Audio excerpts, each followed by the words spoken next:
Hello guys, welcome back to my YouTube channel. तो जैसे कि आप समझ ही गए होंगे इस डिस्क्रिप्शन को पढ़ के कि आज हम लोग एक्सप्लोर करने वाले हैं ट्विन टावर एंड सूर्या मॉल। सो अब देर किस बात की, चलिए चलते हैं मैं अपने सूर्या मॉल और ट्विन टावर के बाद। चलिए अब वीडियो में चलते हैं। जैसे कि आप देख रहे हो, अभी मैं सूर्या मॉल की तरफ जा रहा हूँ, जो कि KLCC मेट्रो स्टेशन से सीधा सूर्या मॉल की तरफ अंडरग्राउंड सीधा रास्ता जाता है। तो होप बने रहिएगा, मैं आपको पूरा सूर्या मॉल कवर करूँगा और साथ साथ ट्विन टावर भी, जो कि दिन में कैसे दिखता है और रात को भी। तो बने रहिएगा वीडियो में, फिर चलते हैं।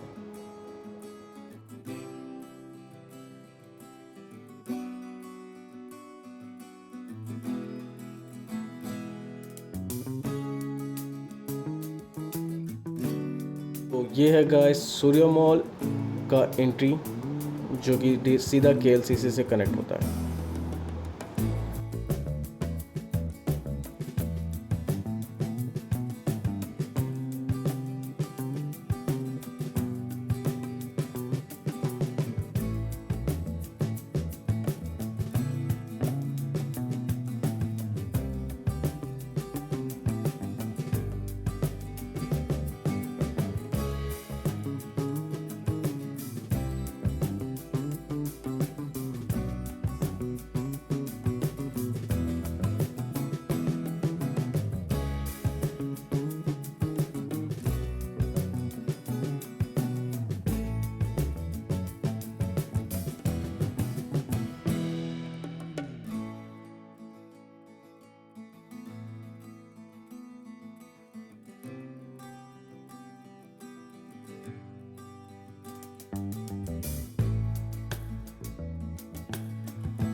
सो गाइस, जैसे कि अभी 5 बज रहा है और आप यहाँ देख सकते हो डे लाइट व्यू में अपना ट्विन टावर कैसे दिखता है और कितने टूरिस्ट और कितने जन लोग फ़ोटो अपना खिंचवा रहे हैं यहाँ पे जो ट्विन टावर को कवर करते हुए विथ वाटर फाउंटेन के साथ।